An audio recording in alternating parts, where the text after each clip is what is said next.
kurang Nabi besar Kangjeng Nabi Muhammad Shallallahu Alaihi Wasallam. Luar biasa eta kejadian teh spektakuler laduni nyaeta ti Masjidil Haram ka Masjidil Aqsa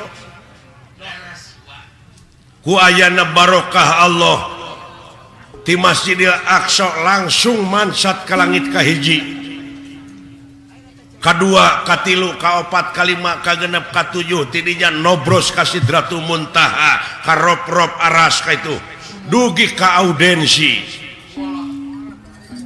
hasilna salapan balikan ti aras ka itu nepi ka langit katujuh teh menang oleh-olehnya eta salat anu 5 waktu